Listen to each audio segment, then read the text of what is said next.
regarded EMTs feeling pressure to make potentially dangerous decisions.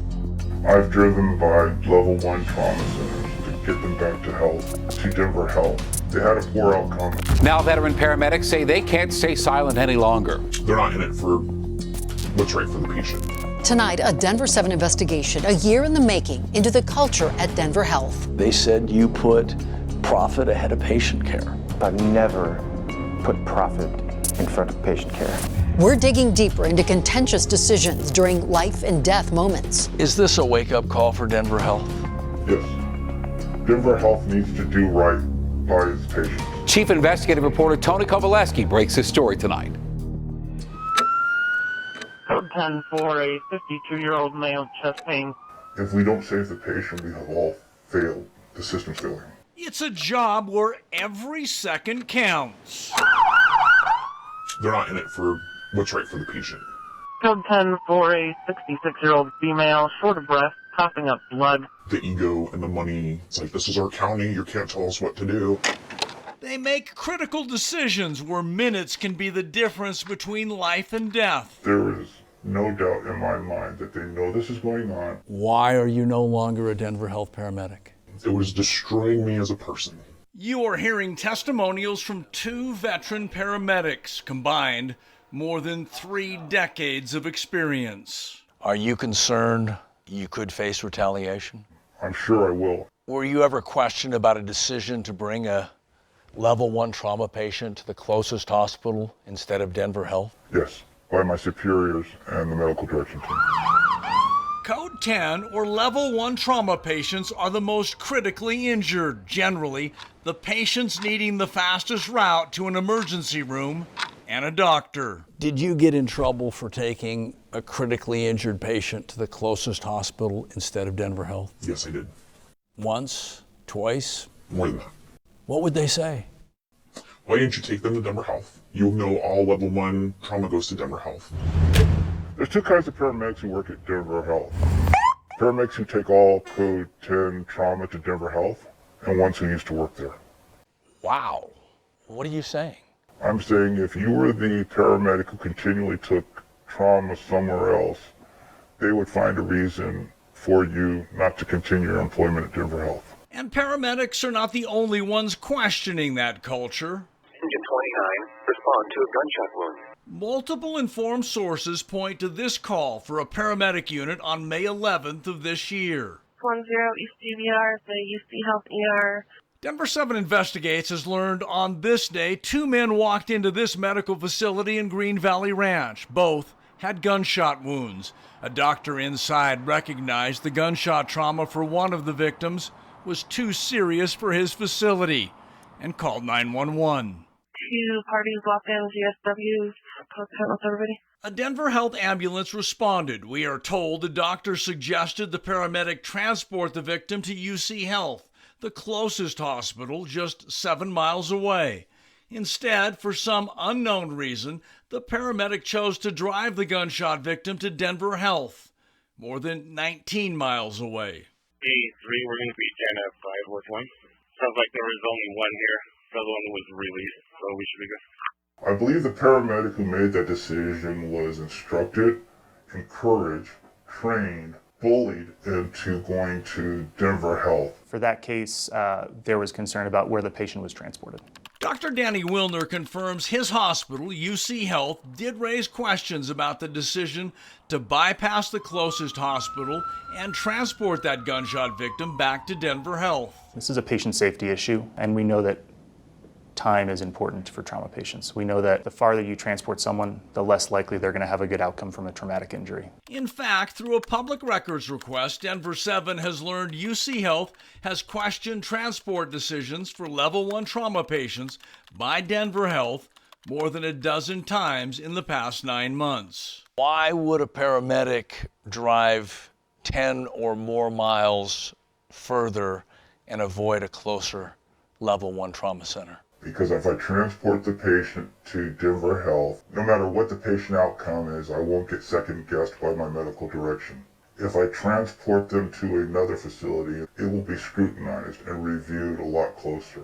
Are you surprised by what we found? Nope, not at all. All level 1 trauma goes to Denver Health. You will go by other level 1 trauma centers to go to Denver Health. If not, you were questioned as to why you did not take that patient to Denver Health. No Denver paramedic has ever faced discipline for not bringing a trauma patient to Denver Health. Ever. Ever. Dr. Kevin McVaney's title is Medical Director for Denver Health Paramedics. Why would paramedics tell us that's not the case? There has never been a circumstance where a paramedic has been disciplined for taking a trauma patient to another hospital. I wouldn't change a thing about how we equip and take care of our trauma patients. You're saying you've done nothing wrong? I've done nothing wrong. I take care of patients. But the paramedics medical director did admit a mistake was made with that May 11th transport of the gunshot victim. This email obtained by Denver 7, written by Dr. McVaney, reads, "My reply to UC Health on this one was that it was not the best destination. We should discuss and prep if we think this is going to go media." The list of all the emails from UC Health, about a dozen, questioning your decision to bypass their hospital. How many of those concerns were valid? Half? 10%? None? In my assessment, less than half of those concerns were valid. We also question this email, also authored by Dr. McVaney, an internal response to questions raised in emails by UC Health. It reads, "I don't want to overemphasize these because I don't want the U to set our agenda." What did that say? It says that outside emails don't dictate how we provide care. I don't want any outside force dictating how we take care of patients in Denver. 52 were sent to Elliott and Colorado. Do you think Denver Health believes that they can't be stopped? Yes, I do. They play by their own rules. What would you say to Dr. McVaney right now? Dr. McVaney, do the right thing. Step outside of the political nature of what's going on here and do the right things for the patient. Hand the fight with one. Disappointed that this issue has come to light?